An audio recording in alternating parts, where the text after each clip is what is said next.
For years, Houston's Lovelock bridges have been adorned with locks, becoming symbols of enduring love stories. Over time, these tokens of love, heavy with sentiment, rusted and became a heavy burden to the integrity of the bridges they adorned.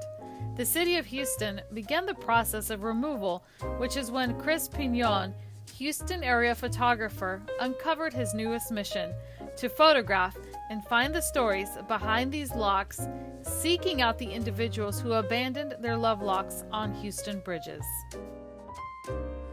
Thank you for being here today, and I'm so excited to share with everyone the story about the Love Lock Bridge in Houston. Yes. What is your fascination or your history with this bridge? Can you share that with us? Yes. Well, I've been going to that bridge, and I don't think it has an official name, simply for the visual things that you see there. And since I'm a photographer, you can't get a bad picture up there with all those locks. And so I would go up there from time to time, take pictures. I was up there one time and a couple from New York was actually putting a lock up there. And so I shot video of them. So I always go up there. And one time I was going up there to put a goodbye lock with a lady friend. Goodbye lock. She became a lady friend after the point you decided it was goodbye? It's one of those long stories. That'll be an art show in itself. So while we were up there, the city of Houston was taking the locks down. And so I managed to retrieve some of those locks. They were removed with a blowtorch, so they're all burned and damaged. And I managed to retrieve some of them to photograph them in hopes of finding the couples that put them there to hear their story, especially if they're still together or not, just to hear what they went through to put that lock up there and where they got the idea to do that, and especially if they're still together. So the goodbye lock, did it manage to go up there, or was it not allowed to be put up? No, it was up there, and then when we knew that they were taking the locks down, we moved it to another bridge. Oh, okay. And then they took it down from the other bridge. Oh, so it wasn't meant to be. Maybe y'all were meant to be not unlocked. Well, we're still unlocked. So. Oh, okay. Yeah, so as you've gone through this process of capturing all of these locks, that some of them have been somewhat destroyed. Yes. Right? Their beauty once is no longer there. Yeah. What has that meant to you in terms of the definition of love and of how we as humans like to record things? Oh, I like that question, because when I talk to the bridge maintenance people, asking them why they removed the locks, they said, well, they're compromising the integrity of the bridge. Those were his words. He says, because they're very heavy. And I lifted a small bucket of half filled with those locks, and I could barely lift it. And so that's when I came up with this idea for this show, or for this exhibit, and it would be called The Heavy Burden of Love, because it works two ways. The weight of the physical lock is heavy, and when people are in love, that whole process of love is sometimes a burden. It's not all roses, or what's the saying, Skittles and roses or whatever. It's work. It's a lot of work. And so sometimes people, they have this concept of love, what they see in the movies, what they read in literature, that if we do this, our love will last forever. Let's put a lock and we'll last forever. And I don't know if people actually thought that, but I'm sure some did. Well, yeah, of course. When you put that lock up there, I am guilty of doing that once in my life.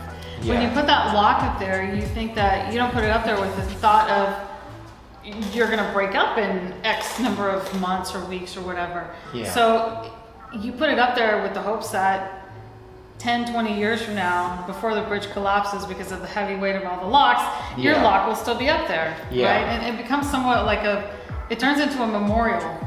Yes. Like it's like a headstone of the love that you used to have. Yes. Right? Or a monument.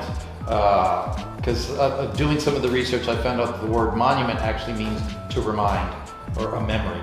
Now we think monument is a giant structure, but it's really just a memory, and those locks are monuments to that time that they shared together. And in some of the research I did, this book I read by an archaeologist who researched the locks, she said that a lot of times people will throw a coin in the fountain to make a wish.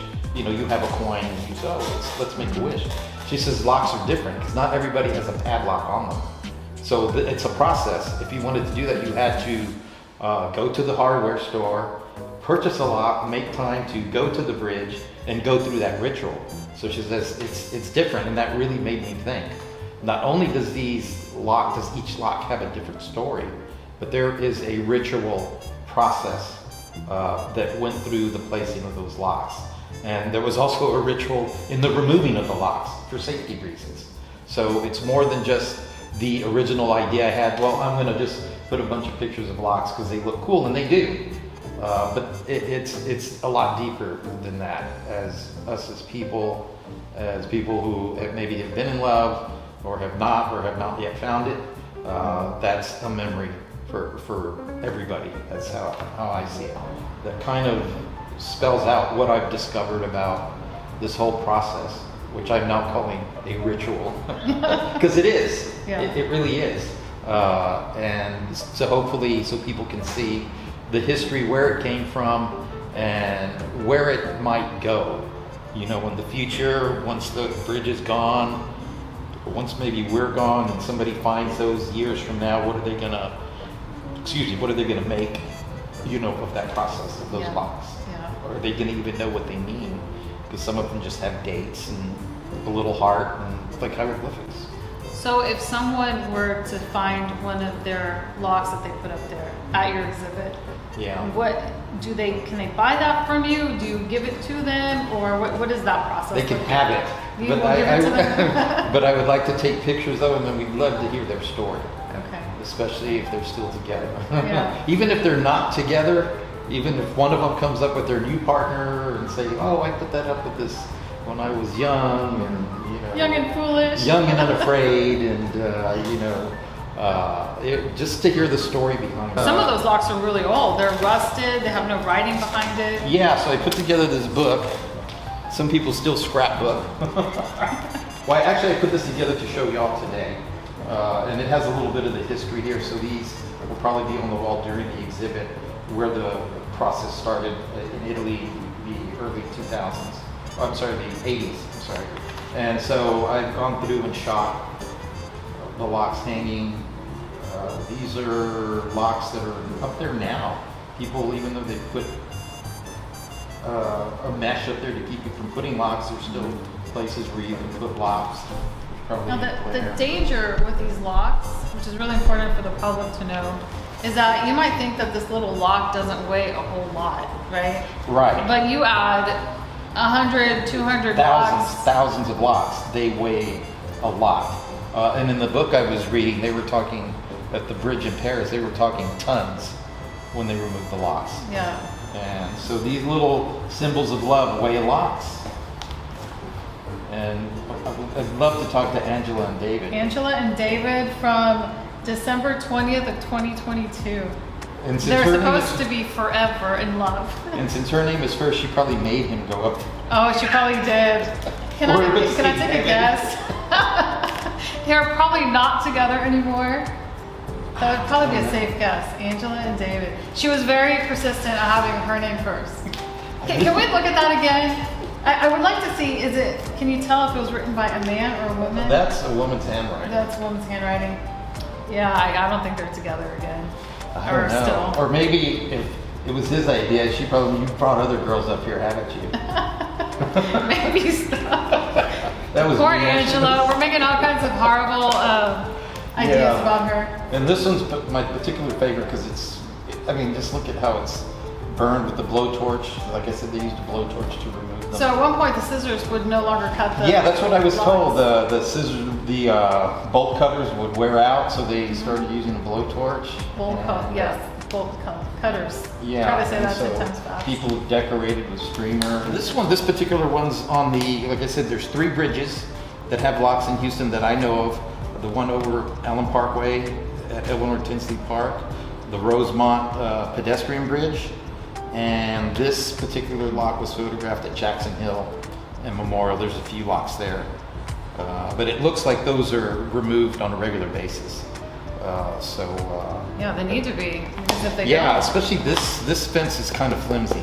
It's not like the other one that had a lot of infrastructure behind it. This one's kind of, and it's old and rusty. Do you think the city would benefit from maybe having a wall for people to go and hang up their locks? There were some municipalities when I was doing research that have done that. In Europe, to keep people from putting stuff on the bridge, they would come up with an area where they could put locks, a park. That would be ideal. And like I was told, a lot of the locks were saved because the bridge person didn't know who is doing some sort of art project.